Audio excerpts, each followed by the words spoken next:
வணக்கம் மக்களே. நம்ம கார்த்திக் கதையில ஏப்ரல் 10 என்ன நடக்க போகுது அப்படிங்கறத பத்தி தாங்க இந்த வீடியோல இப்ப நம்ம பார்க்க போறோம். வீடியோவுக்கு மறக்காம லைக் பண்ணிக்கோங்க. நீங்க லைக் பண்றது தான் எங்களுக்கு அடுத்தடுத்து வீடியோ போடுறதுக்கு ரொம்ப இன்ட்ரெஸ்டிங்கா இருக்கும். ஸோ மறக்காம லைக் பண்ணிட்டு இந்த வீடியோவை தொடர்ந்து பாருங்க. என்ன நடக்குது அப்படின்னு பார்த்துக்கிட்டிங்கன்னா, நம்ம ஈஸ்வரி சொல்றாங்க, நான் கார்த்திகிட்ட வந்து பேசிட்டேன், அவரு வீட்டுக்கு வரேன் அப்படின்னு சொன்னாரு அப்படின்னு. இதை கேட்டதும் நம்ம ரோகு மயிலு எல்லாருக்குமே ரொம்ப அதிர்ச்சியா இருக்கு. என்ன இது, அத்தை இப்படி சொல்றாங்க, அத்தை இவ்வளோ சீக்கிரம் சொல்றதுக்கு வாய்ப்பே இல்லையே, இதுக்கு பின்னாடி வேற ஏதோ ஒரு காரணம் இருக்கு அப்படின்னு நினைக்கிறாங்க. அப்ப மயிலு என்ன பண்றாருன்னா, இந்த விஷயத்த பத்தி நம்ம சகலைக்கிட்ட சொல்லுவோம் அப்படின்னு நேரா நம்ம ஹீரோவுக்கு ஃபோன் பண்றாங்க. ஹீரோ ஃபோன் அட்டன் பண்ணி சொல்லுங்க அப்படின்னு சொல்ல அவரு சொல்றாரு, சகல, அத்தை ஒரு வழியா மனசு மாறிட்டாங்க, உங்களை வீட்டுக்கு கூப்பிடுறதா சொல்லியிருக்காங்க, உங்களுக்கு அத்தை ஃபோன் பண்ணாங்களா, இன்னும் கொஞ்ச நேரத்துல நீங்க வீட்டுக்கு வர போறீங்களாம்ல.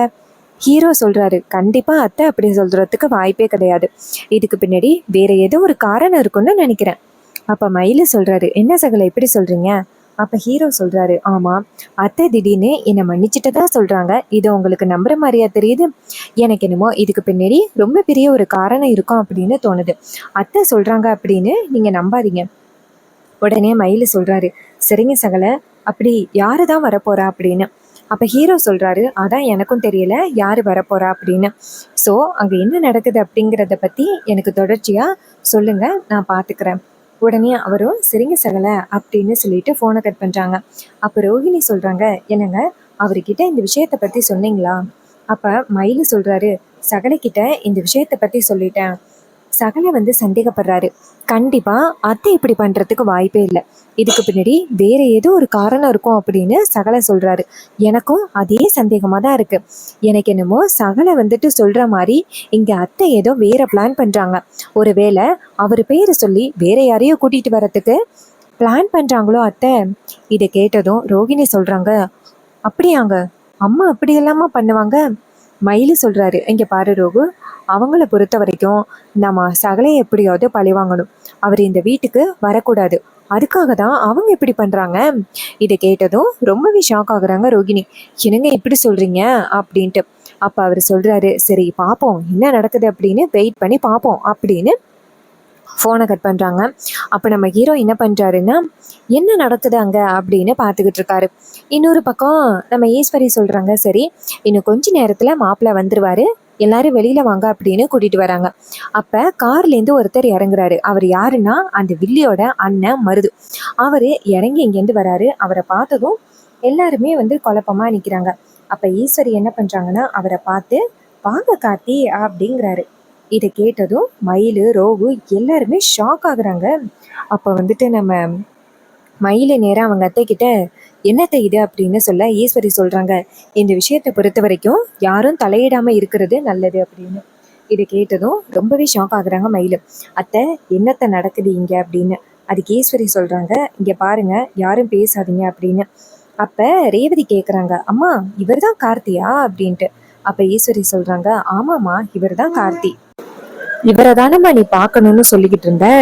இதை கேட்டதும் ரேவதி சொல்றாங்க, அப்போ இவர் தான் கார்த்தியா அப்படின்னு. இதை கேட்டதும் ஈஸ்வரி சொல்றாங்க, ஆமாம்மா இவர் தான் கார்த்தி, சேத்துபதியோட பேரன் அப்படின்னு. இதை கேட்டதும் நம்ம மயிலு ரோகிணி எல்லாருமே அதிர்ச்சி ஆகுறாங்க. ராஜா நேர ஈஸ்வரியை பார்த்து, ஈஸ்வரி என்ன நடக்குதுங்க அப்படின்னு சொல்ல ஈஸ்வரி சொல்றாங்க, இந்த விஷயத்தை பொறுத்த வரைக்கும் யாரும் இதுல தலையிடாதீங்க அப்படின்ட்டு. அப்போ நேரா மருதுவ வாங்க கார்த்தி வீட்டுக்குள்ள போகலாம் அப்படின்னு வீட்டுக்குள்ள கூட்டிட்டு போறாங்க. வீட்டுக்குள்ள கூட்டிட்டு போனதும் ரேவதி சொல்றாங்க, அம்மா உண்மையாவே இவர்தான் கார்த்தியா அப்படின்னு சொல்ல ஈஸ்வரி சொல்றாங்க, ஆமா ரேவதி, ஏன் உனக்கு சந்தேகமா இருக்கா, அம்மா உன்கிட்ட போய் சொல்லுவனா அப்படின்னு. உடனே ரேவதி சொல்றாங்க, அம்மா பாட்டி மேல நீங்க அவ்வளவு கோவமா இருந்தீங்க, ஆனா டக்குன்னு வந்துட்டு நீங்க பாட்டி மேல உள்ள கோவம் எல்லாத்தையுமே மறந்துட்டு நீங்க வந்து இவரை வீட்டுக்கு கூட்டியிருக்கீங்க, உங்களுக்கு கண்டிப்பா ரொம்ப பெரிய மனசு அப்படின்னு சொல்ல அதுக்கு ஈஸ்வரி சொல்றாங்க, அம்மாடி இன்னும் எத்தனை வருஷம் இதே மாதிரி நான் கோவத்தோட இருக்க முடியும், அவங்களும் பாவம் தானே வயசானவங்க. இதை கேட்டதும் ரேவதி சொல்றாங்க, அம்மா நீங்க இப்படி பேசுறது எனக்கு ரொம்ப ரொம்ப சந்தோஷமா இருக்குமா. இதை கேட்டதும் ஈஸ்வரி சொல்றாங்க, என் பொண்ணோட சந்தோஷம் தான் எனக்கு ரொம்ப முக்கியம் அப்படின்ட்டு.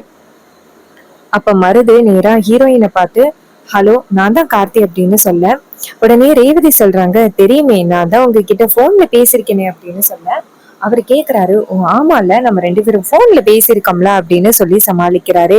அப்ப நம்ம ரேவதி அவங்க அம்மாட்ட, அம்மா இவரை நீங்க வீட்டுக்கு கூப்பிட்டதுக்கு ரொம்ப தேங்க்ஸ்மா. அதுக்கு ஈஸ்வரி சொல்றாங்க, ரேவதி உன்கிட்ட கேட்காம நான் இவ்வளவு பெரிய முடிவு எடுத்திருக்கேன். நான் எடுத்த முடிவு ரொம்ப தப்பு தான், இருந்தாலும் நான் உன்கிட்ட கேக்குறேன். ரேவதி சொல்றாங்க, சொல்லுமா. அதுக்கு ஈஸ்வரி சொல்றாங்க, ரேவதி உனக்கு இந்த கார்த்திய கல்யாணம் பண்ணி வைக்கலாம் அப்படின்னு நினைக்கிறேன்.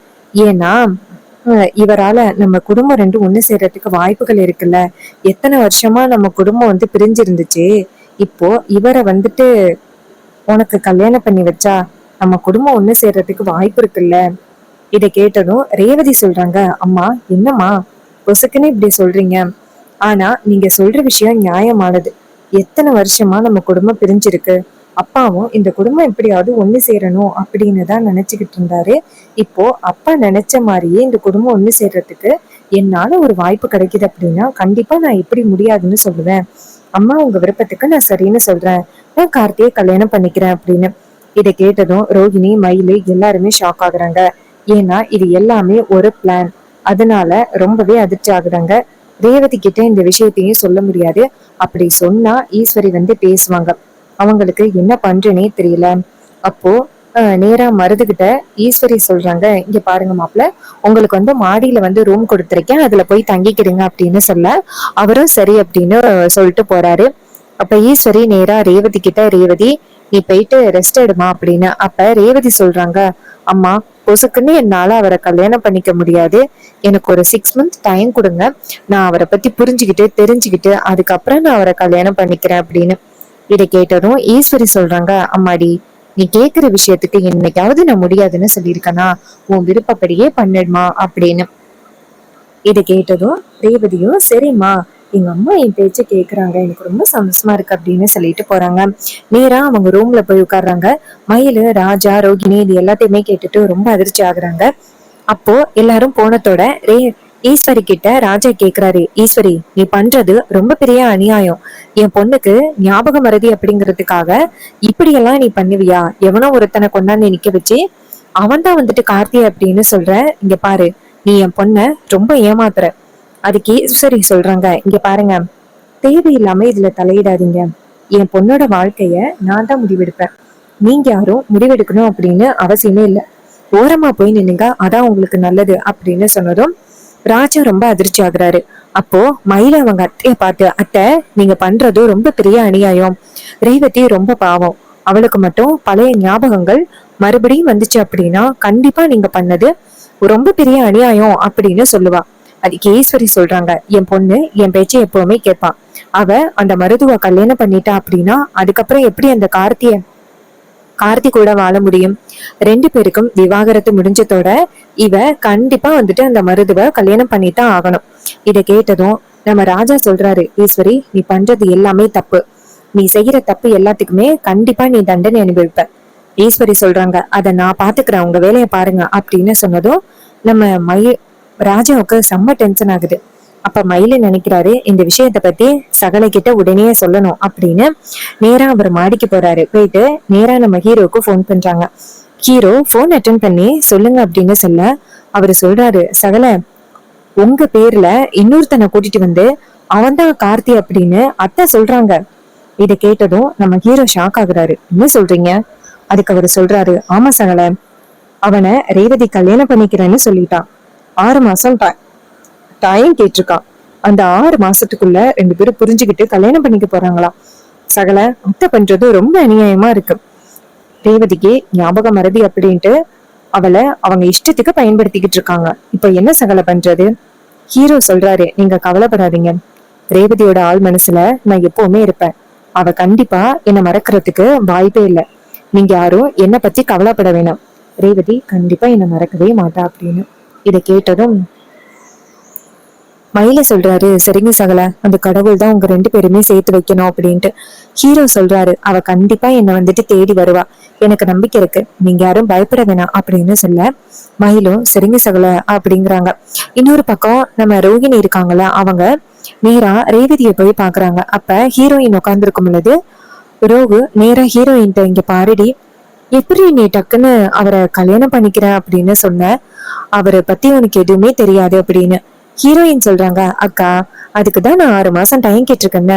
அந்த 6 மாசத்துக்குள்ள அவர் எப்படிப்பட்டவரு, நல்லவரா கெட்டவரா அப்படின்னு புரிஞ்சுக்கிட்டு நான் அவரை கல்யாணம் பண்ணிக்க போறேன்க்கா.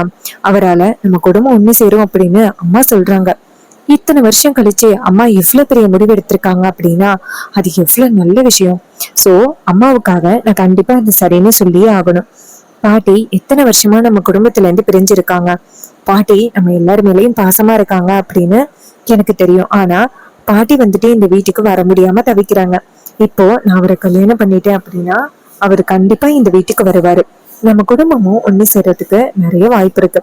அதனால நான் இந்த கல்யாணத்துக்கு ஒத்துக்கிட்டேன்க்கா. ஏன்க்கா ஏதாவது பிரச்சனையா அப்படின்னு. அப்ப ரோகு சொல்றாங்க, இல்லடி இது மாதிரி அவர் எப்படிப்பட்டவர் அப்படின்னு தெரியாம நீ உடனே கல்யாணத்துக்கு சரின்னு சொன்னியா, அதான் கேட்டேன். ஆனா நீ 6 மாசம் டைம் சொல்லியிருக்கியல்ல, அந்த 6 மாசத்துக்குள்ள அவரை பிடிக்கலன்னா நீ என்ன முடிவு பண்ணுவ? ஹீரோயின் சொல்றாங்க, அக்கா அந்த 6 மாசத்துக்குள்ள அவரை பிடிக்கலன்னு நினைச்சா நான் கல்யாணத்தை நிப்பாட்டிடுவேன். அம்மா தான் சொல்லிட்டாங்களே இது என்னோட முடிவு அப்படின்னு, அப்புறம் ஏன் வருத்தப்படணும் அப்படின்னு. இது கேட்டதும் ரொம்பவே சந்தோஷப்படுறாங்க நம்ம ரோகு. அப்பதான் நிம்மதியா ஆகுறாங்க. கண்டிப்பா அவனை பிடிக்கிறதுக்கு வாய்ப்பே இல்லை ரேவதிக்கு. கண்டிப்பா வந்துட்டு இந்த கல்யாணத்தை நிப்பாட்டுவா. அம்மாவோட இந்த பிளான் எதுவுமே சரி வராது அப்படின்னு. அப்ப ஈஸ்வரி வந்துட்டு ஜன்னல் வழியா பாக்குறாங்க. ரோகு நம்ம ஹீரோயின் பேசிக்கிட்டு இருக்கிறத பார்த்துட்டு ஈஸ்வரி நினைக்கிறாங்க, சோ கண்டிப்பா இவங்க எல்லாருமே சேர்ந்து ரேவதியோட மனசை மாத்துறதுக்காக முயற்சி பண்ணுவாங்க. சோ இவங்க என்ன ட்ரை பண்ணாலும் ரேவதியோட மனசை மாத்தாம நம்ம தான் வந்துட்டு ஏதாவது பண்ணணும் அப்படின்னு அவரு நினைக்கிறாரு. அதுக்கப்புறமா வந்துட்டு நம்ம ஈஸ்வரி நேரா ரூமுக்கு வராங்க. வந்துட்டு நேரா ரோகுவை பார்த்து, ரோகு அவகிட்ட என்ன பேசிக்கிட்டு இருக்க? ரோகிணி சொல்றாங்க, அம்மா இது மாதிரி சும்மாதான் ரேவதி கிட்ட பேசிக்கிட்டு இருந்தேன். ஈஸ்வரி நேரா ரோகுவை பார்த்து, வா உன்கிட்ட கொஞ்சம் பேசணும் அப்படின்னு சொல்லிட்டு ரோகுவை வெளியில கூட்டிட்டு வராங்க. அப்ப ஈஸ்வரி நேரா ரோகு கிட்ட என்ன ட்ரை பண்ண முயற்சி பண்ணிக்கிட்டு இருக்க? எப்படியாவது ரேவதியோட மனசை மாத்தி அந்த டிரைவர் பையனோட ஞாபகத்தை கொண்டுட்டு வரலாம் அப்படின்னு நினைக்கிறியா? அந்த டாக்டர் என்ன சொன்னாங்க அப்படின்னு உனக்கு ஞாபகம் இருக்கா? அவளுக்கு பழைய ஞாபகங்களை ஃபோர்ஸ்ஃபுல்லா கொண்டுட்டு வந்தா அதுவே பெரிய பிரச்சனையாகும் அப்படின்னு டாக்டர்ஸ் வந்துட்டு நம்மளை எச்சரிச்சிருக்காங்க. அப்படி அவங்க எச்சரிச்சும் நீ இப்படி பேசுறது கொஞ்சம் கூட நியாயமே இல்லை ரோகு. அப்ப ரோகு சொல்றாங்க, அம்மா நீங்க பண்றது மட்டும் நியாயமா? ரேவதிக்கு பழைய ஞாபகங்கள் இல்ல. அவளுடைய அந்த ஞாபக மறதியை நீங்க பயன்படுத்தி எவனும் ஒருத்தனை கூட்டிட்டு வந்து அவன் தான் கார்த்தி அப்படின்னு சொல்லி ரேவதிய அவனை கல்யாணம் பண்ணிக்க சொல்றீங்களே, இது நியாயமாமா அப்படின்னு சொல்லி கேட்டதும் நம்ம ஈஸ்வரி சொல்றாங்க, இங்க பாரு அவன் இந்த வீட்டுக்கு எப்படி வந்தான் அப்படின்னு உனக்கு தெரியும். நம்ம குடும்பத்துல உள்ள எல்லாருமே ஏமாத்தி அவன் வீட்டுக்குள்ள வந்திருக்கான். சோ நான் கண்டிப்பா ஒத்துக்க மாட்டேன். இதை கேட்டதும் ரேவதி சொல்றாங்க, ரோஹிணி சொல்றாங்க, அம்மா நீங்க பண்றது ரொம்ப பெரிய தப்பு. அந்த தப்பு கண்டிப்பா நீங்க ஒத்துக்கிட்டே ஆகணும். நாங்க கண்டிப்பா வந்துட்டு ரேவதியையும் கார்த்தியையும் பிரிய விட்டுற மாட்டோம். நாங்க 2 பேருமே ஒண்ணு சேர்த்து வைப்போம் அப்படின்னு. ஈஸ்வரி சொல்றாங்க, அதையும் பார்க்கலாம் அப்படின்னு. ரோகிணி சொல்றாங்க, அம்மா அந்த கடவுள் அவங்க 2 பேருமே ஒண்ணு சேர்க்கறதுக்கு வாய்ப்புகள் இருக்கு அப்படின்னு சொல்லிட்டு ரோகிணி கோவமா அந்த இடத்துல இருந்து போறாங்க. அவங்க போனதும் ஈஸ்வரி நினைக்கிறாங்க, இந்த வீட்டுல உள்ள எல்லாருமே அந்த டிரைவர் பயலுக்கு தான் சப்போர்ட்டா இருக்காங்க. சோ கண்டிப்பா இவங்க எல்லாரும் சேர்ந்து அவங்க 2 பேருமே ஒண்ணு சேர்க்கறதுக்கு வாய்ப்புகள் இருக்கு. நம்ம கண்டிப்பா விட்டு கொடுக்கவே கூடாது. அவங்க 2 பேருக்கும் சீக்கிரம் நம்ம கல்யாணத்தை பண்ணி வைக்கணும் அப்படின்னு ஈஸ்வரி நினைக்கிறாங்க. சோ இந்த கதை உங்களுக்கு பிடிச்சிருக்கா? இந்த கதை பிடிச்சிருந்துச்சுன்னா இந்த வீடியோவுக்கு மறக்காம லைக் பண்ணிக்கோங்க. நீங்க லைக் பண்றதுதான் எங்களுக்கு அடுத்த வீடியோ போடுறதுக்கு ரொம்ப இன்ட்ரெஸ்டிங்கா இருக்கும். சோ மறக்காம லைக் பண்ணிட்டு இந்த வீடியோவை தொடர்ந்து பாருங்க. அண்ட் உங்க எல்லாருக்குமே தெரியும் நம்ம கிட்ட ஹேர் கிளிப்ஸ் அண்ட் அக்சசரிஸ் வந்துட்டு அவைலபிளா இருக்கு.